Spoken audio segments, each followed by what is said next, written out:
म्हणून पहिली गोष्ट, पहिलं कर्तव्य आपल्या शरीराविषयी आहे. तुमची तब्येत चांगली ठेवणं सगळ्यात महत्वाचं आहे. एक डॉक्टर म्हणून, एक स्त्री म्हणून आणि एक आई म्हणून सगळ्याच दृष्टीने मला असं वाटतं की महिलांचं आरोग्य खूप महत्वाचं आहे आणि ते सर्वस्वी तिच्या हातात आहे. कारण किचनची मालकीण कोण आहे? किचन किंग आहे. किचन क्वीन पण नाही म्हणत, तुम्ही किचन किंग आहात. त्याची राजा राणी सगळं तुम्हीच आहात. तिथला कारभार सगळा तुमच्या हातात आहे. कुणीही हिसकावून नाही घेणार तो कारभार. म्हणजे इच्छा असली तरी नाही घेणार आहे. तर ते तुम्हाला छान स्वच्छ ठेवायचं. हायजीन पण खूप महत्वाचे आहे.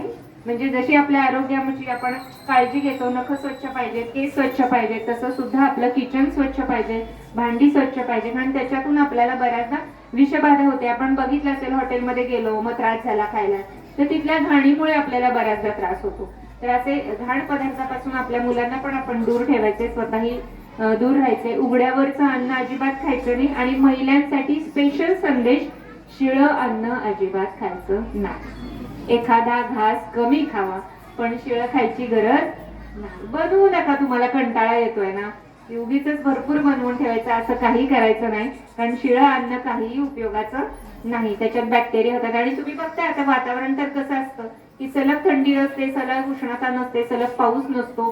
त्याच्यामुळे त्याच्यामध्ये बॅक्टेरिया बऱ्याचदा निर्माण होतात आणि अन्न खराब होतं. म्हणून तुमच्यासाठी हा माझा मोलाचा सल्ला आहे. कारण मी पाहिलेले अगदी आपल्या ग्रामीण भागात खूप रात्रीची भाकरी सकाळी खाल्ली जाते. माझं तर म्हणणे, सकाळी पण वेगळं करा, संध्याकाळी पण वेगळं करा. कारण तुम्ही किचनच्या मालकीण आहात. तुम्ही स्वतः गरम गरम खा, दुसऱ्यालाही गरम द्या. तुम्ही शिळं अन्न अजिबात खाऊ नका. कारण तुमच्या हातात सगळ्यांचं आरोग्य आहे, स्वतःचंही आरोग्य आहे. पुन्हा एकदा शाळेचे खूप खूप आभार मानते. त्यांनी इथे मला बोलवलं, तुम्ही छान ऐकलं. आणि ग्रामीण भाग असला तरी तुम्ही आता सगळेजण खूप सुसंस्कृत सगळ्याच बाबतीत झालेले आहात. सगळ्यांकडे कशाचीच कमी नाही. म्हणून ईश्वरचरणी अशी प्रार्थना करते की तुम्हाला उदंड आयुष्य लाभो आणि आपल्यावर असे कुठलेही प्रसंग येऊ नयेत, त्यासाठी तुम्ही तयार असावं. म्हणून हा सगळा आज आपण संवाद घेतलेला आहे. अजूनही वाटतं की ज्यांना काही इच्छा असेल बोलायची, तर नक्की इथे कोणीतरी येऊन प्रश्न विचारावा किंवा बोलावा. तुमच्या आरोग्याविषयी असेल तरी चालेल, तुमचं पर्सनल असेल तरी चालेल, काही असू द्या, ओपनली विचार.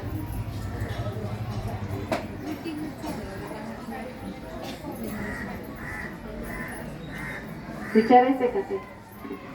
किंवा मॅडम जवळ सांगा, त्या विचारते. इकडच्या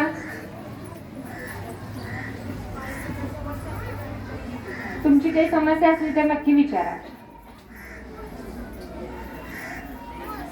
आपल्याला दवाखान्यात गेल्यावर फीस द्यावी लागते. मॅडम स्वतः आले, मोफत आहे.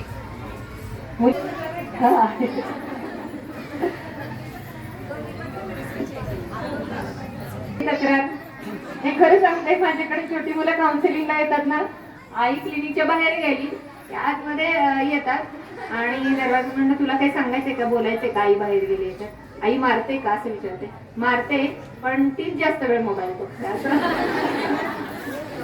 ऍक्च्युली आलेलं असते, आई घेऊन आली की माझा मुलगा किंवा मुलगी मोबाईल खूप बघतात आणि डोक्यावर तिच्या वाईट परिणाम व्हायला लागलाय. अभ्यास करत नाही, खूप रेसलेस असते किंवा एका जागेवर बसत नाही. म्हणून आई तक्रार घ्यायला येते. आणि हे सांगताना आई बाहेर रिसेप्शन मध्ये बाहेर मोबाईल ठेवून येते तिच्याजवळ, म्हणजे आपल्या मुलाजवळ किंवा मुलीजवळ.